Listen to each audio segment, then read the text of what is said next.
বিলম্ব হ'ল।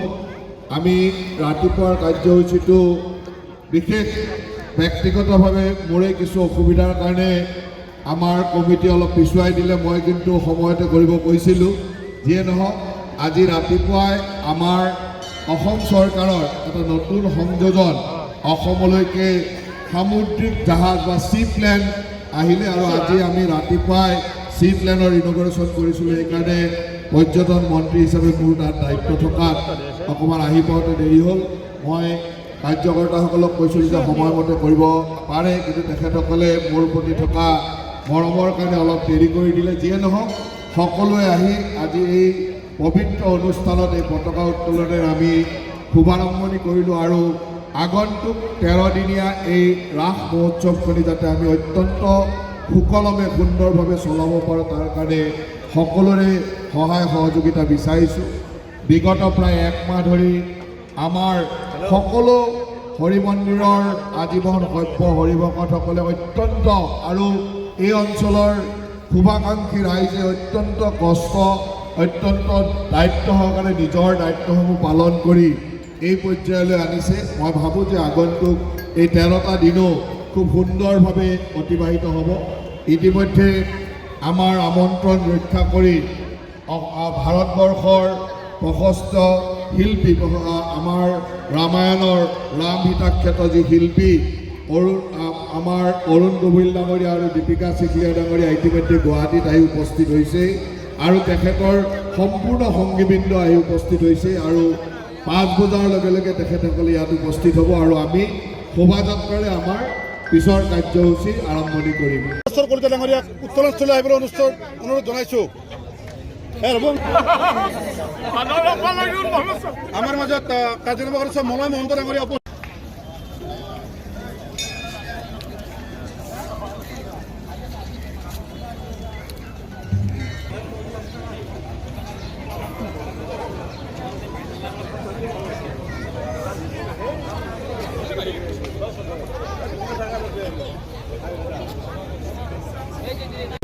বহু কষ্ট কৰি এই অনুষ্ঠানটো ইমান ভূমিলৈ অনুষ্ঠিত কৰাত যথেষ্ট সহায় কৰিছে। মই অনুৰোধ জনাইছোঁ আৰু ৰাজ উৎসৱ যদি প্ৰথম পদক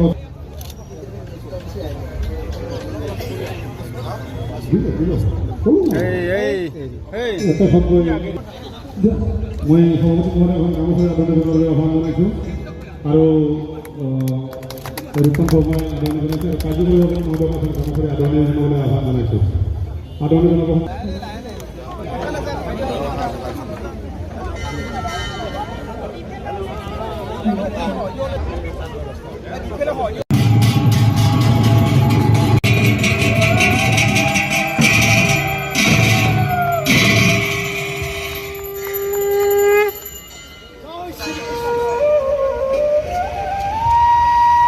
মই পতাকা উত্তোলন পিছ মুহূৰ্তত আমাৰ ৰাসলৈ অনুৰোধ জনাইছোঁ। সমুদ্ৰৰ লগত মই সুমুৱা হ'বলৈ অনুৰোধ জনাইছোঁ। আমি এতিয়া বৰগীত পৰিৱেশন কৰোঁ।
ৰাস মহোৎসৱৰ পতাকা উত্তোলন কাৰ্যসূচীৰে আমি আমাৰ কাৰ্যসূচীৰ শুভাৰম্ভণি কৰিম।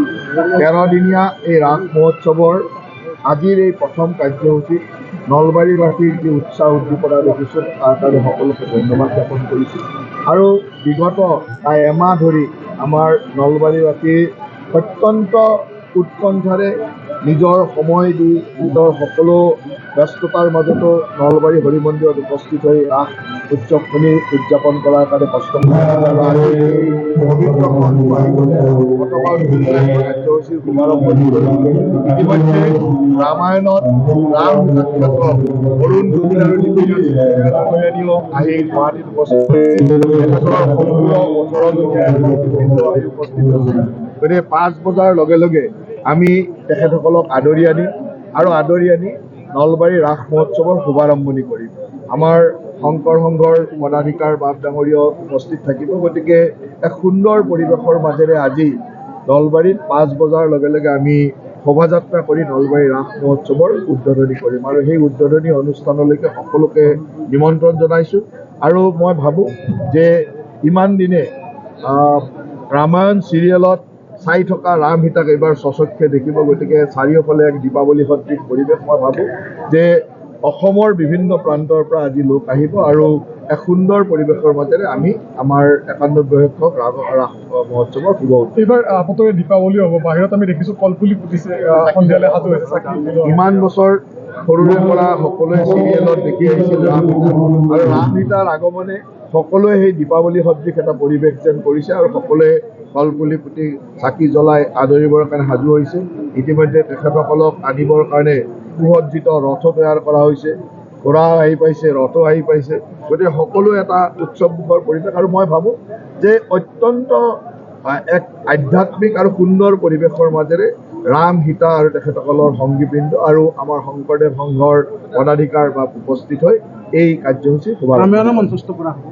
আজি তাৰ পিছতে চুনো ৰাম কথা বুলি এটা প্ৰায় 1.5 ঘণ্টীয়া 1.5 পৰা 2 ঘণ্টীয়া এটা প্ৰগ্ৰেম তেওঁলোকে কৰিব আৰু আমাৰ শুভাৰম্ভণি অনুষ্ঠানৰ পিছতে তেখেতসকলৰ সেই কাৰ্যসূচীটো অনুষ্ঠিত হ'ব আৰু সেই কাৰ্যসূচীটো অত্যন্ত আকৰ্ষণীয় আৰু সকলোকে সেই কাৰ্যসূচীটো চাবৰ কাৰণে মই অনুৰোধ কৰিম। এইবাৰ আৰু কি বিশেষত্ব থাকিব নলবাৰী ৰাসত?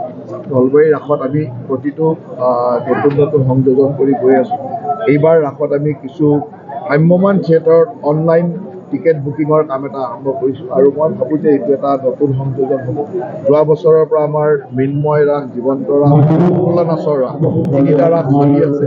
এইবাৰ জয় বৰুৱা আমাৰ জিতুল সোণোৱাল প্ৰমুখ্য কৰি কেইবাগৰাকীও শিল্পী আহিব, তেখেতসকলৰ কাৰ্যসূচীও আছে। 4-5খনকৈ বিদ্যালয়, মহাবিদ্যালয়, বিশ্ববিদ্যালয়ৰ কাৰ্যসূচী আছে। তাৰ লগে লগে বিভিন্ন ধৰণৰ অনুষ্ঠান চলি থাকিব আৰু প্ৰতিযোগিতাও বহুত আছে। মই ভাবোঁ যে এই 13টা দিনে 13 দিন মানে শেষৰ সামৰণি উৎসৱক লৈ 14টা দিনেই খুব উলহ মালহৰ পৰিৱেশৰ বিৰাজ কৰিব। ঘৰত আনন্দ আৰু সম্পৰ্কৰ চমক বজাই ৰাখিবলৈ জৰুৰী হৈছে সকলো আনন্দময় মুহূৰ্তত মৰমৰ উপহাৰ দিয়াটো। সেইবাবে মধুশ্ৰী জুৱেলাৰ্ছে আনিছে সকলো ৰঙীন ক্ষণৰ বাবে বিশেষ গহনা। হীৰাৰে হওক, সোণৰে হওক বা ৰূপৰে হওক, শ্ৰেষ্ঠ ডিজাইনছ আৰু হলমাৰ্কযুক্ত গহনাই ৰাখে সম্পৰ্কক নিখুঁত। তেনেহ'লে আজিয়ে আনক আনন্দ মধুশ্ৰী জুৱেলাৰ্ছৰ সৈতে। যোগাযোগ কৰক 7002800341 নাইবা ভিজিট কৰক LNB ৰোড, নলবাৰী, অসম।